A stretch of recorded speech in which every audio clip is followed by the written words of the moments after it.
We inherit more than just eye color or curly hair from our parents. Some of the most powerful things we pass on are invisible. Welcome to today's video where we're diving into the deep, it's often overlooked world of emotional inheritance, the beliefs we pass on to our children. Emotional inheritance isn't about genetics, it's about the fears, beliefs, attitudes, and stories that silently pass from one generation to the next. Just like we inherit physical features, a parent's eyes, or the curve of a smile, we also carry an invisible emotional DNA. These are the unspoken rules, the patterns of behavior, the deep-seated convictions woven into our family history. Sometimes, they're passed down in words, but more often in silence, shaping how we see the world, how we love, and how we respond to pain. The fascinating and sometimes challenging part is that much of this emotional inheritance is unconscious. We absorb these beliefs from our parents, who absorb them from their parents, and so on. We might find ourselves reacting in certain ways, feeling certain emotions, or even making specific life choices, and not quite understand why. It's often the echo of a belief passed down from generations before us. So while we're teaching ABCs and tying shoelaces, we're also, without realizing, shaping our children's inner world. Their beliefs about love, trust, failure, success, worth. Let's talk examples. These might sound familiar. Don't cry, be strong becomes the belief that showing emotions is a sign of weakness. We don't talk about things like that.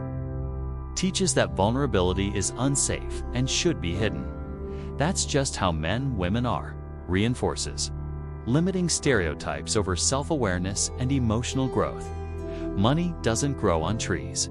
Instills a mindset of scarcity and fear when it comes to finances. These statements often come from love, from a parent wanting to protect their child, but over time, they shape how that child sees themselves and the world. And that's how emotional inheritance works. We carry forward what was unresolved. So, how exactly do these beliefs get passed on? It's not just through direct instruction, it's through observation. Children are master observers. They watch how we react to stress, how we handle disappointment, how we speak about ourselves and others. Modeling. We unconsciously model behaviors and attitudes. If we constantly worry about money, our children will likely pick up on that anxiety. Language and stories. The stories we tell about our family history, the phrases we use, the values we teach. Emotional atmosphere. The general emotional climate of the home. Is it calm, chaotic, anxious, joyful? How to recognize what you've inherited. The good news, the truly transformative news, is that emotional inheritance doesn't have to be a life sentence. The moment we become aware of these inherited patterns, we gain the power to choose. We can decide which beliefs we want to continue to pass on and which ones we want to consciously release. This is where parenting and personal growth beautifully intertwine. If you want to parent differently, or even just live differently, you need to ask yourself, what was I taught without being taught? What did love look like in my family? How was conflict handled? What emotions were allowed and which ones weren't? So, how do we begin to shift this inheritance for our children and future generations? Here's the beautiful part. Healing ourselves is one of the greatest gifts we can give our children. You don't have to be perfect. You just have to be present, aware, and willing to grow. Start by becoming aware of the beliefs and patterns you were raised with. Explore their roots. Many of them once served a purpose. Then, consciously model the behaviors you want your children to see. And most importantly, create space for honest conversations about emotions, choices, and values. Emotional inheritance is powerful, but so is choice. And every small shift you make, every honest conversation, every time you choose love over fear, you're writing a new legacy.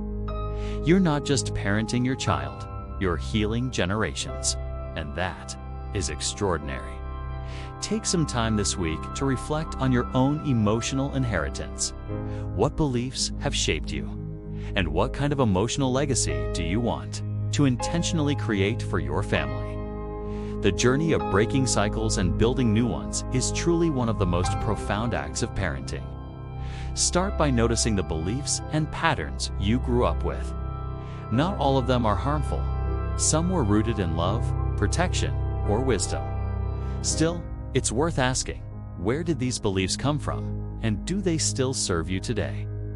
Begin modeling the behaviors you want your children to learn. And create space for open, honest conversations about emotions, choices, and values. So take a moment. What beliefs, helpful or harmful, have shaped you? If this video resonated with you, please like, subscribe, and share it with someone who needs to hear it. And remember, the work you do today echoes into the future.